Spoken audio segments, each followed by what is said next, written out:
नमस्कार बच्चों, कैसे हो? उम्मीद करता हूं आप सभी बहुत अच्छे होंगे। तो अपन रिप्रोडक्टिव सिस्टम के बारे में डिस्कस कर रहे थे। आज इसका लेक्चर नंबर 2 है। कल अपन ने जाना था एसेक्सुअल रिप्रोडक्शन को। किसको जाना था? सबसे पहले अपन ने जाना था कि रिप्रोडक्शन बोले तो प्रजनन का मतलब क्या होता है। प्रजनन का मतलब क्या होता है, इन बातों की अपन ने चर्चा की थी कि बायोलॉजिकल प्रोसेस है जो दो प्रकार से होता है, एसेक्सुअल और सेक्सुअल। अपन डिस्कस कर रहे थे एसेक्सुअल रिप्रोडक्शन को। इसको डिस्कस कर रहे थे बच्चों, एसेक्सुअल रिप्रोडक्शन को अपन डिस्कस कर रहे थे। यहां पर एसेक्सुअल रिप्रोडक्शन को अपन डिस्कशन कर रहे थे। अपन ने जाना था कि जो अलैंगिक जनन है इसमें एक जनक होता है, एक ही जनक होता है। इसके बाद अपन ने जाना था कि इसमें युग्मक या बीजाणु का निर्माण हो भी सकता है या नहीं भी हो सकता।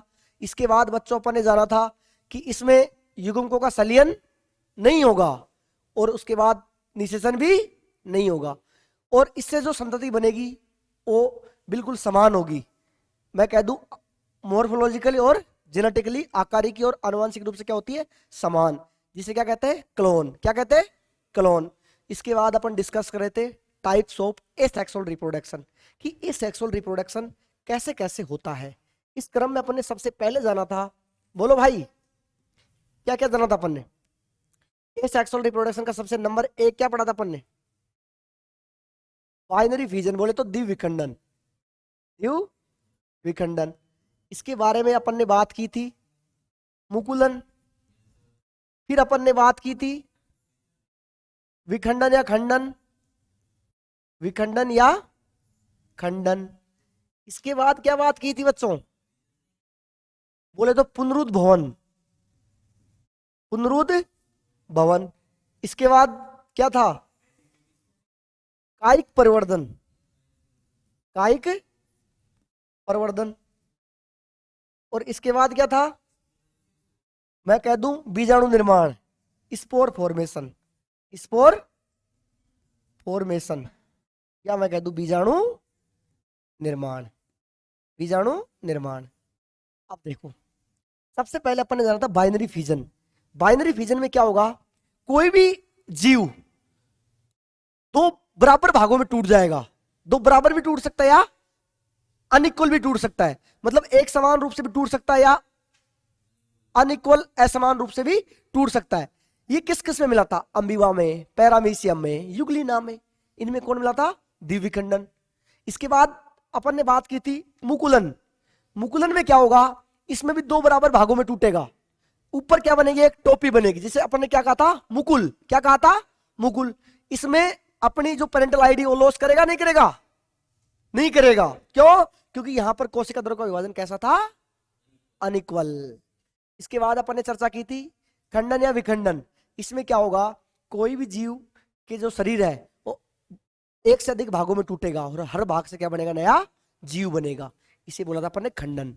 इसके बाद बात करते अपन पुनरुद्भवन। पुनरुद्भवन में क्या होगा? जैसे मान लो किसी भी जीव का कोई भी अंग टूट जाए, या उस अंग के स्थान पर नया अंग आ जाए, या जीव के टूटे हुए भाग से नया जीव बन जाए, इसे क्या कहेंगे? पुनरुद्भवन। क्या कहेंगे? इसके बाद अपन बात करेंगे कायिक परिवर्तन की, और फिर बात करेंगे स्पोर फॉर्मेशन की। तो आओ अपन डिस्कस करते हैं पुनरुद्भवन को। इसको डिस्कस करते हैं पुनरुद्भवन। पुनरुद्भवन, इसे अंग्रेजी में बोलते हैं रीजनरेशन। क्या बोलते हैं? रीजनरेशन। रीजनरेशन। देखो, रीजनरेशन में क्या होता है मैं कह दूं, क्या हुआ? रीजनरेशन की अपन कल बात की थी कि जब जीव के शरीर का कोई अंग टूटकर या तो उस अंग का निर्माण करे या फिर जीव का निर्माण करे, इसे क्या कहते हैं?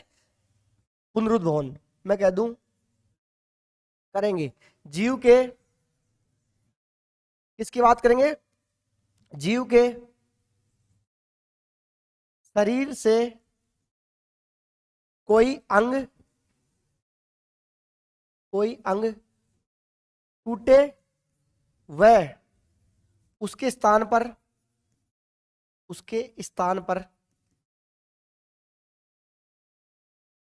नए अंग का उत्पन्न होना, नए अंग का उत्पन्न होना, नए अंग का उत्पन्न होना, या उस अंग से नए जीव का निर्माण, नए जीव का निर्माण पुनरुद्भवन कहलाता है। क्या कहलाता है? पुनरुद्भवन कहलाता है। पुनरुद्भवन कहलाता है। ये बात अपन ने कल डिस्कस कर ली थी। अब देखो, अब यहां से अपन बात करते हैं कि रीजनरेशन के अगर प्रकारों की बात करें तो यहां पर दो तीन वर्ड हैं जो काफी फेमस है। सबसे पहला तो एक वर्ड फेमस है, एपीमोर्फोसिस। क्या है? Epimorphosis. Epi epimorphosis epimorphosis epimorphosis epi epimorphosis. एक वर्ड और है जिसे बोलते हैं मोरफा मोरफाइलैक्सिस। मोरफाइलैक्सिस क्या है? मोरफाइलैक्सिस। अब देखो, मोरफाइलैक्सिस मोरफाइलैक्सिस, ये दो वर्ड है जो काफी फेमस है। अपन इन दोनों की बात करते हैं। इसमें तो क्या होगा और इसमें क्या होगा? देखो, सबसे पहले अपन बात करेंगे, एक और होता है जो अपने काम का नहीं है, जिसे बोलते हैं कंपन, मतलब कंपनसेशनरी, कंपलसरी भी बोलते थे। अब देखो, ये दोनों काम के और दोनों से क्यों सुनाते हैं? एपीमोर्फोसिस में क्या होगा? इससे मान लो किसी जीव से कोई अंग टूट जाए और उस टूटे हुए अंग के स्थान पर नया अंग आ जाए, उसे क्या बोलेंगे? एपीमोर्फोसिस। यदि मान लो जीव का कोई अंग टूट गया और उस टूटे हुए अंग से ही पूरे जीव का निर्माण हो गया, इसे क्या बोलेंगे? क्या बोलेंगे? जैसे मैं कह दूं कि जब कोई जीव के शरीर का कोई अंग टूटे एवं टूटे हुए अंग के स्थान पर टूटे हुए अंग के स्थान पर नया अंग उत्पन्न हो जाए, नया अंग उत्पन्न हो जाए, उसे क्या बोलेंगे प्यारे बच्चों? एपीमोर्फोसिस। क्या बोलेंगे? इसका एग्जाम्पल है, मैं कह दूं लिम्ब ऑफ एम्फीबियन, उभयचर का पैर, उभयचर का पैर। यहां पर मैं इसको थोड़ा सा साइज कम करता हूं, फिर इसको थोड़ा सा ऊपर शिफ्ट करते हैं, थोड़ा सा जूम करते हैं और यहां पर एग्जाम्पल अपन नोट करते हैं। भाई बातें मत करो, देखो एग्जाम्पल की बात करें तो एग्जाम्पल मैं बोल दूं लिम्ब ऑफ एम्फीबियन, लिखा भी था अपन ने एम्फीबियन, उभयचर पैर, उभयचर का पैर, एम्फीबियन। बिल्कुल, उभयचर ऐसे होते हैं जो जल और स्थल दोनों में रहते हैं, उन्हें क्या कहते हैं? उभयचर। जैसे सैलामेंडर हो गया, इनकी बात हो गई। अब देखो, जो अब बात करेंगे इसकी मोरफाइलैक्सिस की। किसकी? मोरफाइलैक्सिस की। इसमें क्या होता है कि जीव के शरीर से कोई अंग टूटे एवं टूटे हुए अंग से संपूर्ण जीव का निर्माण होना, संपूर्ण जीव का निर्माण होना क्या कहलाता है? मोरफाइलैक्सिस। बेटा जी इसे सत्य पुनरुद्ध भवन भी कहते हैं। क्या कहते हैं? सत्य पुनरुद्ध भवन। नोट लगा के लिखना भाई साहब। क्या लिखोगे? सत्य पुनरुद्ध भवन। सत्य पुनरुद्ध भवन। सत्य पुनरुद्ध भवन। एग्जाम्पल की मैं बात करूं तो एग्जाम्पल हो गया हाइड्रा। क्या एग्जाम्पल हो गया आपका? हाइड्रा। या मैं कह दूं प्लूनेरिया। प्लूनेरिया। हाइड्रा हो गया और प्लूनेरिया। इसमें क्या पाया जाता है? सत्य पुनरुद्ध भवन। कई बार क्वेश्चन पूछ लेता है कि निम्नलिखित में से सत्य पुनरुद्ध भवन किसमें उपस्थित होता है? प्लूनेरिया और हाइड्रा, इन दोनों में क्या होता है? सत्य पुनरुद्ध भवन। समझ में आया कि नहीं आया? तो यहां से मैं कह सकता हूं कि जो आपका पुनरुद्ध भवन है ये हर किताब में अलग अलग मिलेगा। किसी में 2 मिलेगा, किसी में 3 मिलेगा, किसी में 4 मिलेगा। लेकिन पॉइंट ऑफ एग्जाम व्यू से केवल ये 2 टाइप्स इसके इंपॉर्टेंट है। 2 टाइप इसके इंपॉर्टेंट है। एक तो क्या बोलते हैं? एपिमॉर्फोसिस और एक मोरफाइलैक्सिस। समझ में आया कि नहीं आया? अरे क्लियर हुआ कि नहीं हुआ? अरे हाँ ना तो बोल।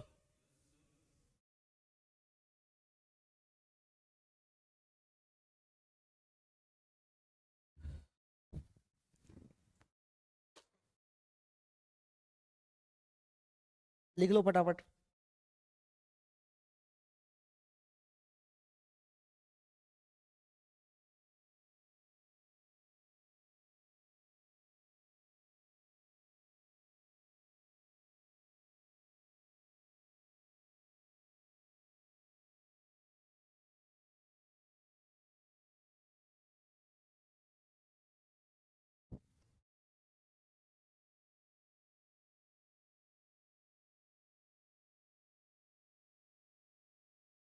क्या हुआ? जीव के शरीर से कोई अंग टूटे,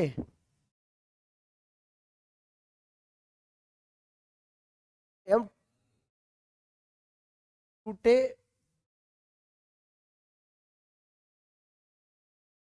अंग से संपूर्ण जीव का निर्माण होना।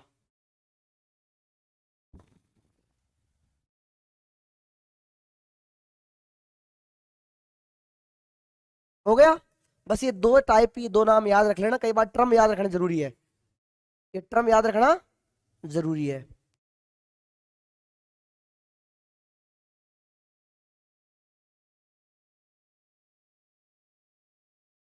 चले आगे। अब देखो अगला अपन बात करते हैं बेटा जी। तो अगला कौन सा आपका? Spore formation. क्या है? अगले अपन बात करें स्पोर फॉर्मेशन, या मैं कह दूं स्पोरोंजियोस्पोर। स्पोरोंजियो स्पोर। अब देखो, देखो भाई ये स्पोर फॉर्मेशन से भी, यहां से भी क्वेश्चन एक बढ़िया सा क्वेश्चन बनता है। हेडिंग लगाओ और फिर समझते इसको।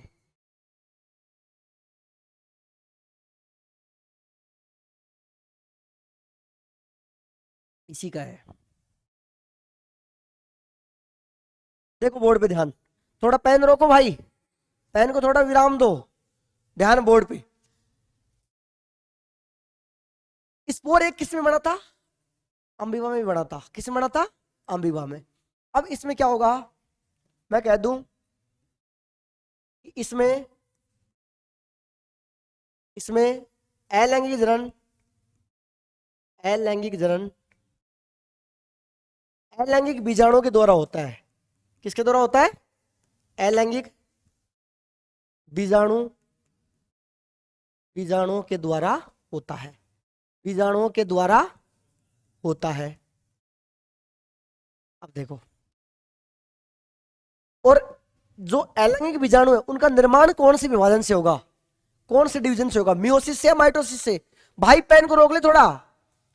किससे होगा? मियोसिस से होगा या माइटोसिस से? माइटोसिस से। किससे होगा? माइटोसिस से। तो मैं यहां कह दूं अलैंगिक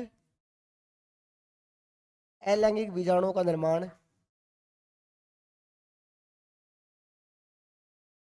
समसूत्री विभाजन से होता है। कोई नहीं लिखेगा मेरे साथ साथ। समसूत्री विभाजन से होता है। किससे होता है भाई? समसूत्री विभाजन से। समसूत्री विभाजन से होता है, विभाजन से होता है। अब देखो भाई, तुमने सुना होगा चल बीजाणु, अचल बीजाणु, सुने कि नहीं सुने? अब देखो अलैंगिक बीजाणु कौन कौन से हो सकते हैं? अलैंगिक बीजाणु है वो कौन कौन से हो सकते हैं? तुमने सुने होंगे नाम, देखो मैं कह दूं चल बीजाणु, सुने हैं चल बीजाणु, या मैं बोल दूं अचल बीजाणु, अचल बीजाणु, या मैं बोल दूं कोनिडिया, सुना है कोनिडिया का नाम? कोनिडिया। अब देखो चल बीजाणु का मतलब क्या हुआ? इसमें चल बीजाणु को बोलते हैं जूस्पोर। क्या बोलते हैं? जूस्पोर। अंग्रेजी लिख देता हूं, जूस्पोर। इसे बोलते हैं अप्लेनोस्पोर, अप्लेनो स्पोर। और बच्चों इसे क्या बोलते हैं? कोनिडिया।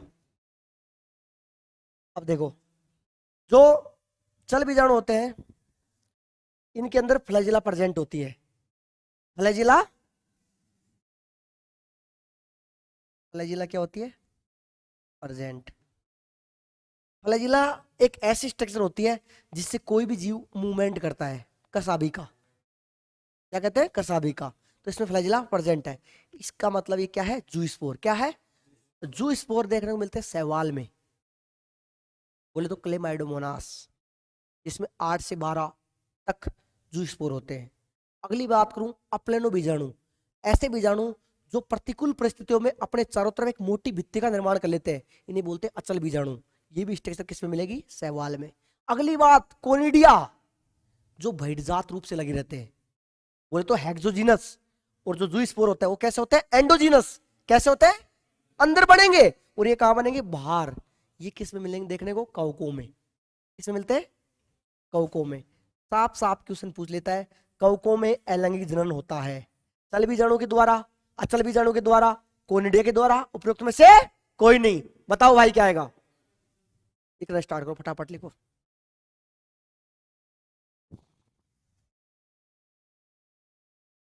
लिख लो फटाफट से। क्या?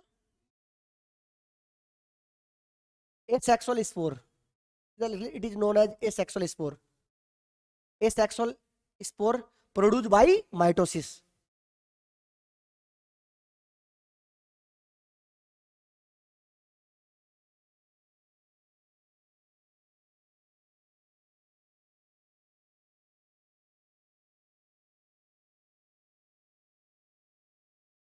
स्पोर फॉर्मेशन में क्या क्या हो सकता है?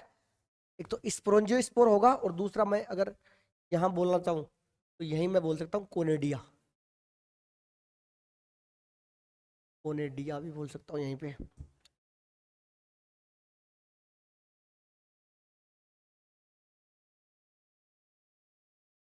स्पोर या कोनिडिया।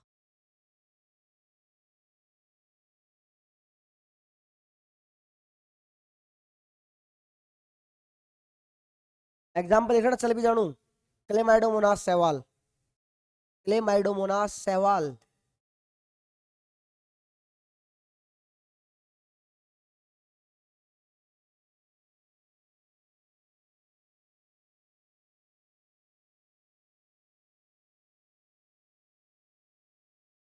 क्लेमाइडोमोनास सहवाल।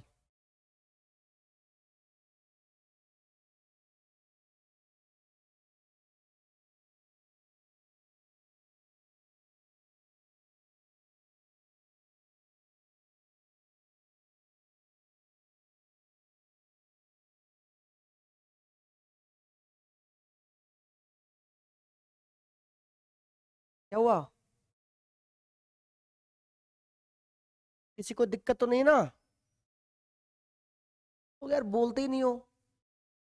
हाँ ना तो बोला करो कम से कम। मास्टर साहब कैसे पढ़ाएंगे मास्टर पे डिपेंड नहीं करता, ये बच्चों पे डिपेंड करता हो कैसा पढ़ना चाहते हैं। अच्छे बुरे की बात ही नहीं है, बातें तो आए ना तो जवाब दिया करो।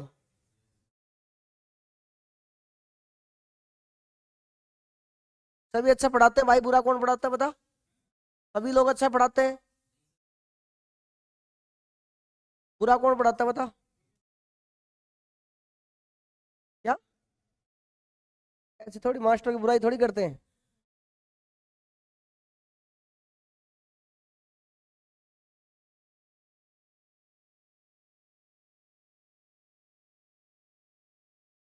रंग बिरंगी फूलों की दुनिया ही तो बायोलॉजी है।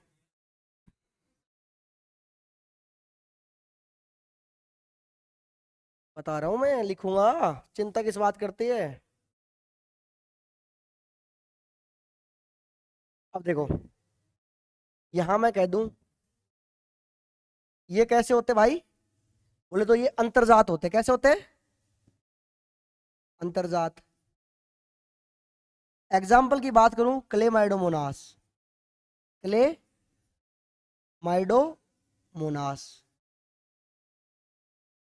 क्लेमाइडोमोनास शैवाल। ये कैसे होता है? अचल बीजाणु अचल होते हैं। अचल का मतलब इनमें फ्लैजिला एब्सेंट। तो मैं यहां से कह सकता हूं कि फ्लैजिला क्या होगी? एब्सेंट। क्या होगी? एब्सेंट। और ये भी किस में मिलेंगे? शैवाल में। और ये किस में मिलते हैं? कवकों में। और ये कैसे लगे होंगे भाई कोनेडिया? बोले तो भइड जात। कैसे होते हैं? बाहर की ओर लगे होंगे। जैसे ऐसे मान लो, ये कोई ऐसे ऐसे लगे रहते conidia.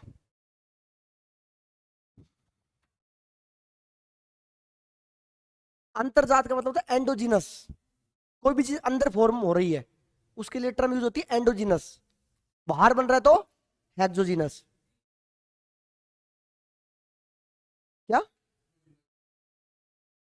Flagella present plus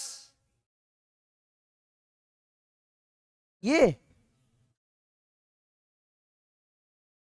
flagella, एक ऐसी स्ट्रक्चर देखी होगी तूने, इसे बोलते हैं कसाबिका। क्या बोलते हैं? कसाबिका। जो क्या करती है? गति प्रदान करती है। भगने के लिए एक प्रकार की पूंछ है, जो क्या करती है? गति प्रदान करती है। यार नाम ही नहीं सुने फ्लैजिला का। क्या कर रखा? बीएससी। फ्लैजिला मोमेंटम देती है, गति प्रदान करती है। क्या? मेरा नाम है देव कुमार। अब भाई तू किसी फिल्म का समझ ले, धड़कन फिल्म का समझ ले, या दिलजले फिल्म का समझ ले, चले।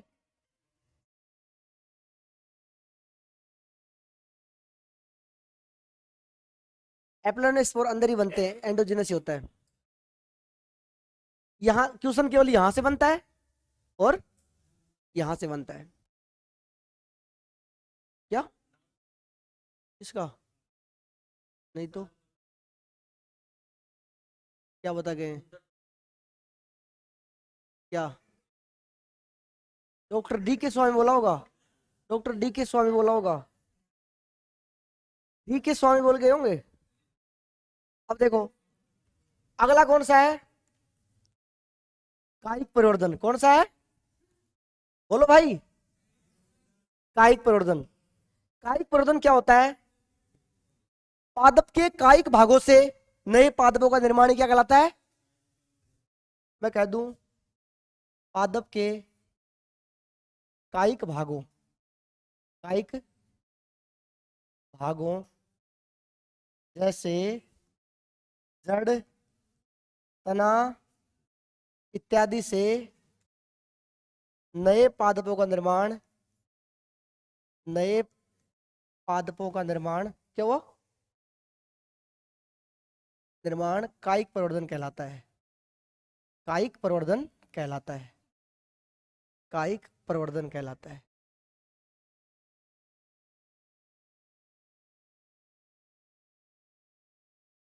कायिक प्रवर्धन कहलाता है। Vegetative propagation.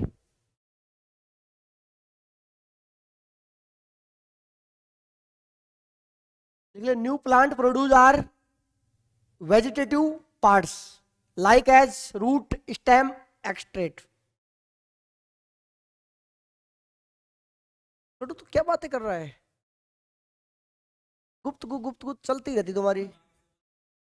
क्या बात है पर्सनल ऐसी? बता दे। अकेले में बताएगा? भाई मत मिलना मुझे अकेले में। समझ में आ गया का एक मिनट? ये किस किस जड़ के द्वारा भी हो सकता है, तने के द्वारा भी हो सकता है। समझ में आ गया? ये आपका क्या था? एलंगी जनन। क्या था? एलंगी जनन। अभी अपन ने बात की तो एलंगी जनन के अपन ने प्रकार पढ़े थे, अपन ने सारे लगभग कर लिए। अब देखो, अब हेडिंग डालो लैंगिक जनन। ये बहुत काम का है भाई। लैंगिक जनन, सेक्सुअल रिप्रोडक्शन, सेक्सुअल रिप्रोडक्शन। क्या हुआ? ये क्या करवा दिया ना इस फॉर्मेशन?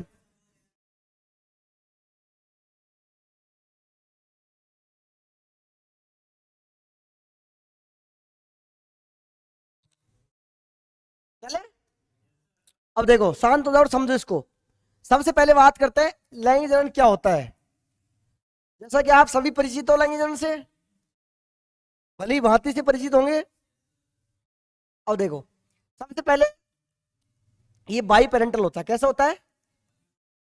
By parental. इसमें दो पेरेंट्स की आवश्यकता होती है, मेल एंड फीमेल। पहली बात। अगली बात, इसमें गैमिट फॉर्मेशन होता है भाई। गैमिट बोले तो युग्मक, युग्मक का निर्माण होगा। नंबर 3, इसमें युग्मकों का संलयन भी होगा, युग्मकों का संलयन भी होगा। अगली बात भाई साहब, इसमें भ्रूण भी बनेगा, भ्रूण का निर्माण भी होगा। अगली बात, इसमें विभिन्नताएं उत्पन्न होती हैं, विभिन्नताएं उत्पन्न होती हैं, उत्पन्न होती है। अगली बात भाई बहुत काम की है, ये एक स्लो प्रोसेस है। कैसा है? Slow and complex process. Slow और कॉम्प्लेक्स प्रोसेस है। बोल दो धीमा और जटिल प्रक्रिया, एक धीमी एवं जटिल प्रक्रिया है। ब्रह्मा जी ने इसको दुनिया में क्यों लाए? ताकि कुछ नया हो, ताकि कुछ हटके चीजें हो। जो एसेक्सुअल रिप्रोडक्शन था उससे तो हटके कुछ हो ही नहीं रहा था, केवल तथास्तु बोलने मात्र से काम हो रहा था। जैसे आपको मान लो कोई नया बनाना है तो नाखून काट के फेंक दिया, नए बन गया, अंगुली काट के फेंक दी, बाल तोड़ के फेंक दिया, ऐसा हो रहा था सेक्सुअल रिप्रोडक्शन में। ब्रह्मा जी को लगा यार ये तो संसार में तथास्तु बोल बोल के बच्चे बन रहे हैं, किसी को संतान उत्पत्ति चाहिए तो बढ़िया से देवताओं का आराम से क्या बोलते पूजा पाठ करो, देवताएं प्रकट होंगे और बोलेंगे भाई तथास्तु, ये लो बच्चे बच्चे। क्या वही चलता रहता, तो अब तक तो तेरे भी 10-20 तो हो चुके होते, तू भी इतने वरदान तो ले चुका होता। अब देखो अगली बात करते हैं भाई। देखो अब बात करते हैं, ध्यान समझना, एक मेल है और एक फीमेल। मेल कैसा होगा भाई? डिप्लोन्टिक, द्विगुणित। कैसा है? ध्यान समझना। सबसे पहले अब ये क्या करेंगे, सबसे पहले बताओ। ये सबसे पहले करेंगे बच्चा युग्मकों का निर्माण। क्या करेंगे? युग्मकों का निर्माण। युग्मकों के निर्माण की मैं बात करूं तो यहां पे डिवीजन कौन सा होगा बच्चा? बोल दे। यहां डिवीजन होगा मियोसिस। इस बात को गांठ बांध लो। अर्धसूत्री, दीदी बोल रही है अर्धसूत्री, तो लो अर्धसूत्री। इस बात को गांठ बांध लो कि समसूत्री अगुणित एवं द्विगुणित दोनों प्रकार की कोशिकाओं में हो सकता है, लेकिन अर्धसूत्री केवल और केवल द्विगुणित कोशिका में होगा। और द्विगुणित कोशिका में कब होगा? जनन के समय। कब होगा? जनन के समय। ये चीज क्लियर हुई कि नहीं हुई? अब देखो, तो यहां अगर मैं मेल के केस में बात करूं, ह्यूमन के रेस्पेक्ट में, तो यहां पे क्या बनेगा? बोलो भाई। शुक्राणु। और यहां क्या बनेगा? अंडाणु। इसे बोलेंगे ओवम, इसे बोलेंगे स्पर्म। ये दोनों बन गए। कई बार क्वेश्चन पूछता है कि दोनों कैसी स्ट्रक्चर है, बोलो भाई। डिप्लोन्टिक हैप्लोन्टिक, कैसी है? हैप्लोन्टिक है या डिप्लोन्टिक? हैप्लोन्टिक। दोनों स्ट्रक्चर कैसी है? हैप्लोन्टिक। लाला इधर देख ले, काम की बातें चल रही है, मजाक नहीं है। अब मुझे पता है तू वैसे एक्सपर्ट आदमी है, लेकिन जब क्वेश्चन आता है ना वो, अब देख ये यहां पर शुक्राणु और अंडाणु दोनों का क्या होगा? मिलन। क्या होगा? इसे बोलते हैं युग्मकों का संलयन। क्या बोलते हैं? युग्मकों का संलयन। और इस प्रक्रिया को बोलते हैं निषेचन। क्या बोलते हैं? निषेचन। बोले तो फर्टिलाइजेशन। फर्टिलाइजेशन। अब देखो यहां पर निषेचन होने के बाद क्या बनेगा? भ्रूण। बोले तो एम्ब्रियो, सॉरी 1 मिनट, जायगोट बनेगा ना पहले, युग्मनज। सीधा ही भ्रूण बनवा दिया तुमने। देखो सबसे पहले क्या बनेगा? जायगोट। क्या बनेगा? जायगोट। जायगोट बना। जायगोट बोले तो भ्रूण बना। क्या बना? भ्रूण नहीं रहे यार, युग्मनज बोलेंगे जायगोट को। क्या बोलेंगे? युग्मनज। अब ये भ्रूण जो आपका जायगोट है, ये आगे चल के क्या बनाएगा? भ्रूण, एम्ब्रियो। और इस एम्ब्रियो से जन्म होगा एक प्यारे, एक सुंदर, एक क्यूट से बेबी का। आजकल तो बेबी बदसूरत भी होने लग गए। क्या? पता ही नहीं भाई कितने हैं। अब देख ऐसी बातें थोड़ी करता। अब देखो ध्यान से समझो, दुनिया की एकमात्र ऐसी कोशिका बताइए भाई जो एक कोशिकीय है लेकिन द्विगुणित है। जो एक कोशिकीय है लेकिन द्विगुणित है, जो यूनिसेलुलर है लेकिन डिप्लोन्टिक है। दुनिया की एकमात्र ऐसी कोशिका है जो यूनिसेलुलर है लेकिन डिप्लोन्टिक है। डिप्लोन्टिक यूनिसेलुलर स्टेज का नाम बताओ। जाइगोट। क्या है? यूनिसेलुलर। बोले तो एक कोशिका है द्विगुणित। एक कोशिका है द्विगुणित। या मैं कह दूं ये जाइगोट एक प्रकार से आगे जाके क्या बनाएगा? एम्ब्रियो। इसमें कौन सा विभाजन होगा? बोलो भाई। अब अर्धसूत्री तो हो नहीं सकता, अब लगातार क्या होता रहेगा? समसूत्री। क्या होगा बच्चों? और इसी समसूत्री को तुम बोलते हो विदलन, क्लीवेज। क्या बोलते हो? क्लीवेज। लगातार समसूत्री विभाजन होगा, इससे तुम्हारा एक बेबी बन जाएगा और बेबी का यहाँ पे क्या हो जाएगा? जन्म हो जाएगा। समझ में आ गया? तो यहां से देखो कितने सारे क्वेश्चन बन के आ गए। सबसे पहले तो मेल और फीमेल कैसे होंगे? डिप्लोन्टिक। डिप्लोन्टिक से हैप्लोन्टिक का फॉर्मेशन मियोसिस। ये स्पर्म और जो ओवम है ये क्या है? युग्मक। क्या है? युग्मक बनेंगे, फिर फ्यूजन होगा इनका, जिस प्रक्रिया क्या बोलते हैं? फर्टिलाइजेशन। इसके बाद क्या बनेगा? जाइगोट। जाइगोट चेंज होगा एम्ब्रियो में और एम्ब्रियो बनाएगा। समझ में आया कि नहीं आया? छापो इसको। अच्छा अच्छा पीछे करूं क्या? लो भाई पीछे कर देता हूं। लो इसमें एक बात इंक्लूड और कर लेना, युग्मनज का निर्माण होता है।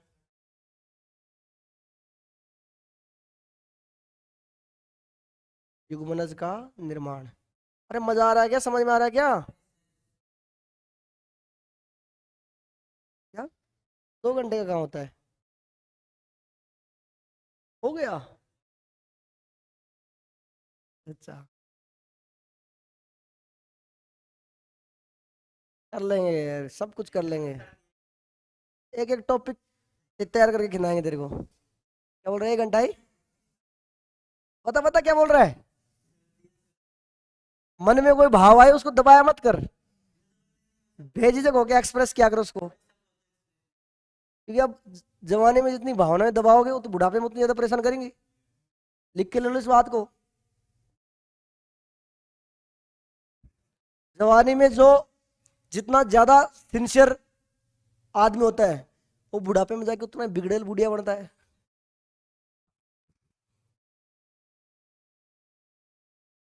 बायोलॉजी अप्लाई होती है इसमें, इसलिए फीलिंग्स को एक्सप्रेस करना चाहिए, डिप्रेस नहीं करना चाहिए।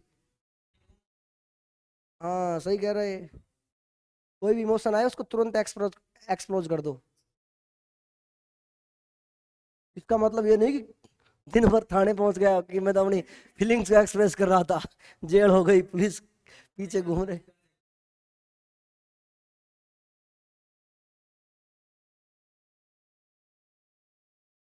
ज्यादा बायोलॉजी मत लगा जाना, नहीं ज्यादा सब्जेक्ट लगाने से भी आदमी दुख पाने लग जाता है। ये तो सही बात है। ये तो नहीं करता होगा, ये तो खुकार आदमी लगता है वैसे। अच्छा शादीशुदा है क्या?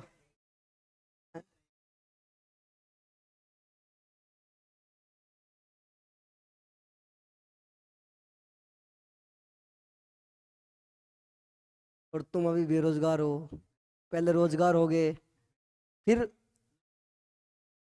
शादी का जो एलिजिबल क्राइटेरिया है उसको पार करोगे।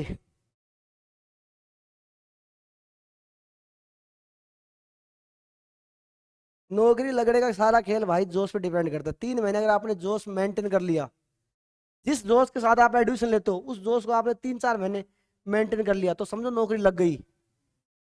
लेकिन 1-2 महीने बाद पता लगता है आए किसी और पर्पज के लिए थे, लग गए कोई और काम करने के लिए।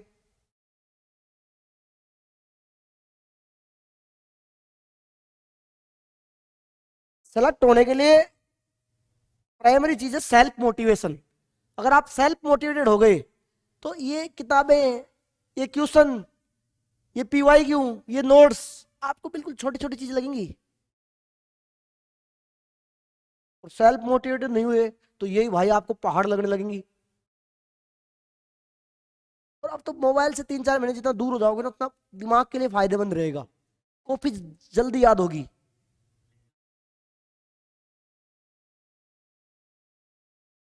बेटा सही बात है जरूरी है, लेकिन बस जितना जरूरी उतना यूज कर। एक बार कॉपी पढ़ ले, उसके बाद मोबाइल चला 5-6 घंटे, दब जाती हो कॉपी। मोबाइल कम से कम यूज करे, कम से कम पन्ने इमेज दिखेगी दिमाग में आज कौन से पन्ने में क्या लिखा है। जैसे कोविड से पहले तुम्हारी हालत थी, कोरोना के बाद अब हालत उल्टी हो, पता ही लगता 10 मिनट पहले कॉपी में क्या लिखा था। माइटोसिस। वैसे भी तुम लोग इतनी ज्यादा कंपटीशन तैयारी कर चुके, दिमाग घस चुका।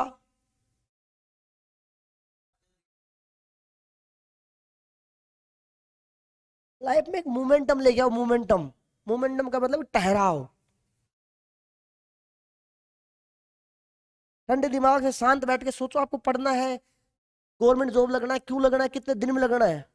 सफलता उसे नहीं कहते कि आप जिंदगी भर तैयारी करते रहो फिर नौकरी लग गई। सफलता उसको कहते हैं कि लिमिटेड टाइम में आपने वो क्राइटेरिया पार कर लिया, इसका मतलब आप सक्सेस हो। ऐसा तो मान ले भाई तू 50 साल का हो जाएगा, 45 साल का हो जाएगा, तब तेरी नौकरी लगी, फिर क्या काम आएगी नौकरी? समझ रहे हो ना?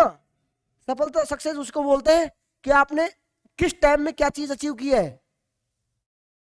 क्योंकि सफलता के स्टैंडर्ड बदलते रहते हैं।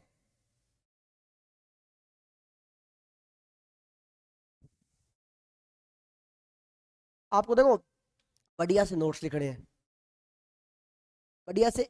हर कॉपी के साथ एक छोटी कॉपी रखनी है शॉर्ट नोट्स की। हर कॉपी के साथ एक शॉर्ट नोट्स की जैसे टेस्ट हो जाए अभी नहीं बनाना, क्योंकि फर्स्ट टाइम अगर शॉर्ट नोट्स बनाने बैठोगे तो भाई इतना ही लिख देगा, सब कुछ इंपॉर्टेंट लगता है पहली बार में। तो टेस्ट दे लिए, 4-5-5-7 बार कॉपी पढ़ ली, उसके बाद ठंडे दिमाग से आराम से कॉपी बंद कर दे, मेन कॉपी। फिर जो जो चीजें तेरे दिमाग में आ रही, जो जो हेडिंग आ रही, जो जो एग्जाम्पल आ रहे हैं उस कॉपी में लिख ले। जहां जहां कंफ्यूज हो रहा है उन बातों को नोट लगा के लिख ले। हर टॉपिक की आप समरी कर दो 1 या 2 पन्नों में, 1 या 2 पन्नों में। क्योंकि एग्जाम वाली रात ये शॉर्ट समरी वाली कॉपी काम आएगी, ये कॉपी काम नहीं आएगी। क्योंकि एग्जाम वाली रात आपके पास पूरे सिलेबस के लगभग 5-7 कॉपी भर जाएंगी। तो भाई साहब दुनिया में कोई आदमी नहीं है केवल दिखाने के लिए या अपने मन संतुष्ट करने के लिए पढ़ जरूर सकता है, लेकिन सारी चीजें रिकॉल और लास्ट टाइम में पढ़ने का मतलब होता है पहले जो चीज क्लियर दिमाग में बैठी हुई है उनको उड़ाना, उनको उड़ाना। और आपने जैसे आप रेस्टोरेंट में जाते हो तो वहां जाने से पहले एक आपको मेन्यू दिखाया जाता है, उस मेन्यू आपके सामने आते ही पूरे रेस्टोरेंट की फिल्म आ जाती है, किस रेस्टोरेंट में क्या मिलेगा क्या नहीं मिलेगा। तो आप भी उसकी तरह एक कैटलॉग तैयार करो साथ के साथ, जो काम आपके शॉर्ट नोट्स करेंगे उन 2 पन्नों को देखते ही पूरे चैप्टर के अपने आप आता जाएंगी कि किस आईडी में क्या पढ़ा था और क्यों पढ़ा था।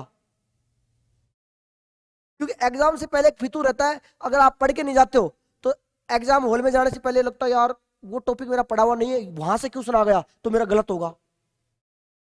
आदमी दुनिया में कोई भी रण बाद में जीतता है, पहले लड़ाई चलती दिमाग से। कहते ना मन के हारे हार, मन के जीते जीत। अगर आपने एफएसओ की एग्जाम क्लियर करने से पहले आपने दिमाग में एफएसओ की रणनीति बना के आप उसमें जीत हासिल कर ली, तो मैं कह रहा हूं आपको एफएसओ में सिलेक्ट होने से कोई रोक ही नहीं सकता, दुनिया की कोई ताकत नहीं है। ये सिलेबस क्या है, फॉर्म तो लगते रहेंगे, मैंने नहीं लगाया। मैंने पूरे सब्जेक्ट की एक प्लानिंग करो परफेक्ट, प्लानिंग करने के बाद टाइम टेबल मत बनाना भाई, क्योंकि टाइम टेबल कभी अप्लाई नहीं होता और आपने गलती से टाइम टेबल बना लिया। क्योंकि मैं देखता हूं बच्चे एक ऐसा टाइम टेबल शेड्यूल करते हैं जो बिल्कुल आइडियल होता है कि 10 मिनट में खाना खाऊंगा, तो आपको भी पता और मेरे को पता है 10 मिनट में ना तो आप खाना खा सकते ना मैं खाना खा सकता, एक दिन खा सकते 2 दिन खा सकते हैं। टाइम टेबल अगर बनाना भी हो तो सबसे पहले टाइम टेबल में वो चीजों को सबसे ज्यादा टाइम दो जो कितना टाइम तुम खराब कर सकते हो। टाइम बचाने की मैं सोचना पहले कह रहा हूं, अगर आपने टाइम टेबल ऐसा शेड्यूल कर दिया जिसमें आपने टाइम बचा बचा के स्टडी के लिए खूब सारा टाइम ले लिया, 1 2 तीसरे दिन पड़ोस की चाट वाली दुकान में उसमें तू चाट खा रहा होगा उस टाइम टेबल पे। टाइम टेबल दिमाग में शेड्यूल करना है कि ये सब्जेक्ट में इतने घंटे पढ़ना है, इतने घंटे पढ़ना है, इतने घंटे पढ़ना है। जितना टाइम खराब हो रहा है होने दो, खाना खाने में आधा घंटा जा रहा है होने दो, सोने में 6 घंटे जा रहे हैं होने दो, उसके बाद जो टाइम बच रहा है भाई तेरे पास 10-12 घंटा, उसका परफेक्ट यूटिलाइज कर। और कभी भी रणनीति ऐसी नहीं होनी चाहिए कि आपने रणनीति बना ली कि आज से मैं 10 घंटे पढ़ूंगा। एक दिन पढ़ सकते हो, 2 दिन पढ़ सकते हो, तीसरे दिन से नहीं पढ़ सकते। पढ़ना आज मैं आधा घंटा पढ़ूंगा, अगले दिन बोलना मैं पौन घंटा पढ़ूंगा। क्योंकि फिजिक्स न्यूटन बाबा एक बात कह के गए थे, इनर्सिया, जड़त्व। कोई भी चीज अगर रेस्ट में है तो रेस्ट में रहना चाहती है, और कोई भी चीज अगर मोमेंटम में है तो बिल्कुल फिर मोमेंटम में रहना चाहती है। अब आप रेस्ट में हो, शरीर आपका बिल्कुल रेस्ट, और आपने माइंड को सिग्नल दिया कि 10 घंटे पढ़ने का, तो वो इनर्सिया उसको तोड़ने के लिए बहुत सारी एनर्जी चाहिए। और एक बार अगर आपने उस जो स्थिर बॉडी है उसको आपने गति दे दी, फिर लगातार उसकी गति बढ़ती जाती है, फिर रुकने का नाम ही नहीं लेती। तो बिल्कुल टाइम आपका शेड्यूल ऐसा होना चाहिए जैसे कि आज से 1 घंटे पढ़ूंगा हर सब्जेक्ट, या आधा घंटा पढ़ूंगा, या 15 मिनट मान ले भाई, 15 मिनट 2-3 दिन तेरे पूरे पढ़ लिए तूने, तो अंदर से कॉन्फिडेंस आएगा, जिसको बोलते हैं सेल्फ कॉन्फिडेंस। वो फिर अगर तू 10-11 दिन बाद तेरा मन नहीं कर रहा कि यार मैं नहीं पढ़ूंगा, भाई फिर भी वो सेल्फ कॉन्फिडेंस तेरे को पढ़ने के लिए बैठाएगा, वो मजबूर करेगा तेरे को पढ़ना है। और अब तुमने रणनीति बना ली कि मैं 12 घंटे पढ़ूंगा, 48 घंटे पढ़ूंगा, 82 घंटे पढ़ूंगा, भाई 1-2 दिन मान लो जबरदस्ती पढ़ भी लिया, उसके बाद ना तो किताबों का पता क्या पढ़ा था, ना उस कॉपी का पता किसमें पढ़ा था। पहाड़ पे चढ़ने के लिए आप जंप मारोगे तो पैर तोड़ दोगे, हल्के हल्के छोटे छोटे स्टेप उठाए जाते हैं। वही ये नहीं करोगे आप, छोटा छोटा सोचो, सोचो बड़ा, लेकिन उसके लिए चाल बिल्कुल परफेक्ट और छोटी छोटी चाल चलो। हर आदमी को अपनी खुद के बारे में पता है।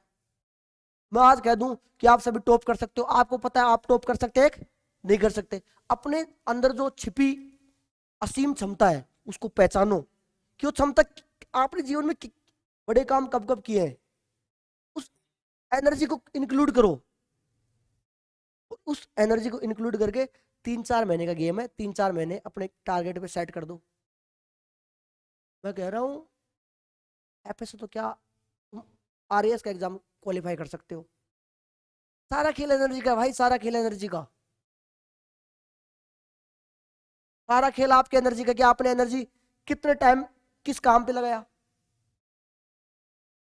अब आपको जो पढ़ाई बिल्कुल हार्ड लगती है कि यार बोरिंग है, अगर आपने दिमाग में परफेक्ट आपके चीजें सेट हो गई कि पढ़ना है, क्यों पढ़ना है, क्या टारगेट है,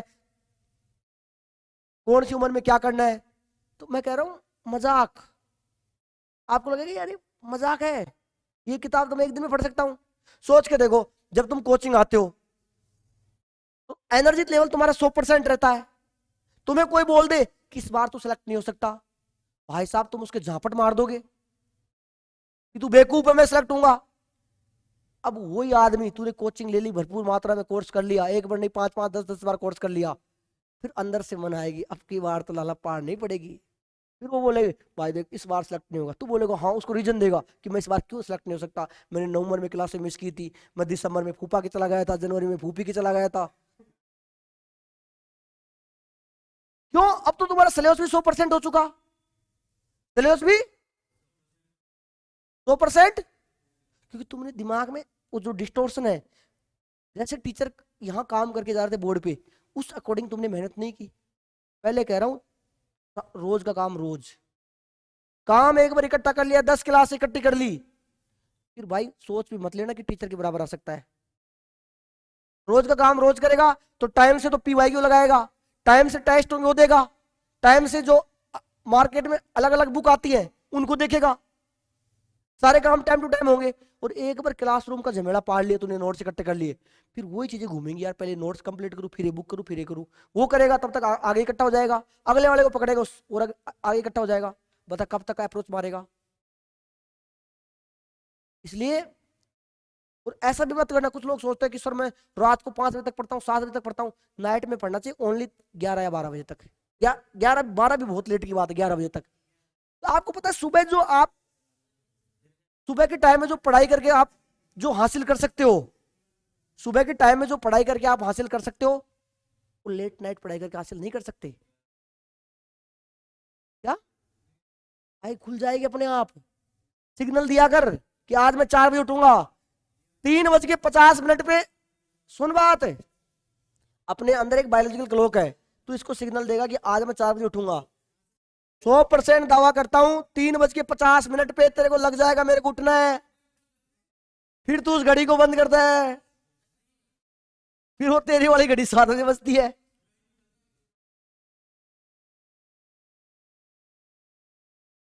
10 दिन, 10 दिन उठो, 10 दिन, 10 दिन उठो, 11वें दिन अपने आप आदत लग जाएगी।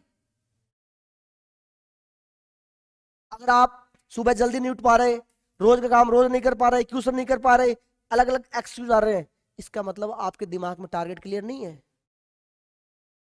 इसका मतलब आपके दिमाग में टारगेट, आप चाहते ही नहीं नौकरी लगना। सोच के देखो भाई, आपको पता है कि परसों मेरा एग्जाम है, भाई पड़ोस में लाके डीजे बजा दो ना, तब भी तू पढ़ेगा, क्योंकि तेरे को पता है परसों एग्जाम है।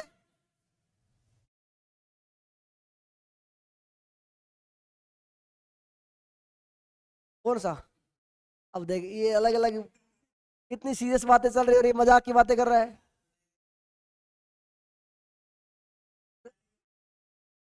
रहने के बाद में देखेंगे, तो समझ गए ना, तैयारी करने से पहले ये पता होना चाहिए तैयारी क्यों करनी है और कैसे करनी है। तैयारी उसके बाद अगर ये दो चीज दिमाग में क्लियर हो गई, आगे की कहानी तो अपने आप होगी, ऑटो में चलेगी। हर टॉपिक पढ़ने से पहले क्वेश्चन मार्क लगा दो कि क्यों पढ़ना है, कैसे पढ़ना है, इससे कैसे क्वेश्चन आएंगे। समझ में आ गया आया?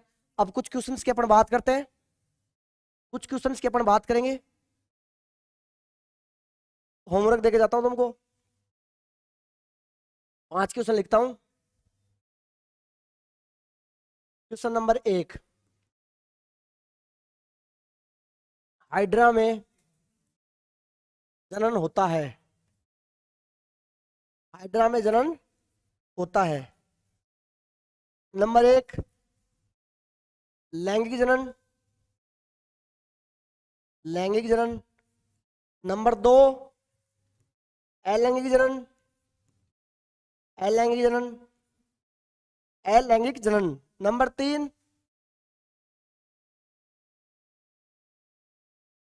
कलिका द्वारा। नंबर 4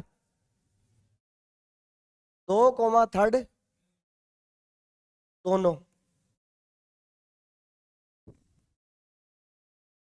अगले क्वेश्चन की बात करता हूं, क्वेश्चन नंबर 2।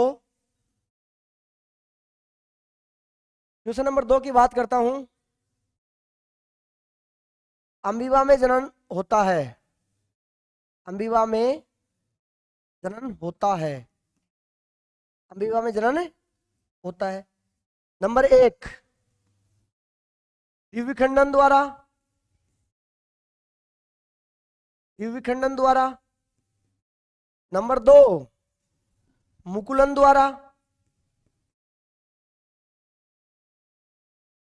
नंबर 3 लैंगिक जनन। नंबर 4 उपरोक्त में से कोई नहीं।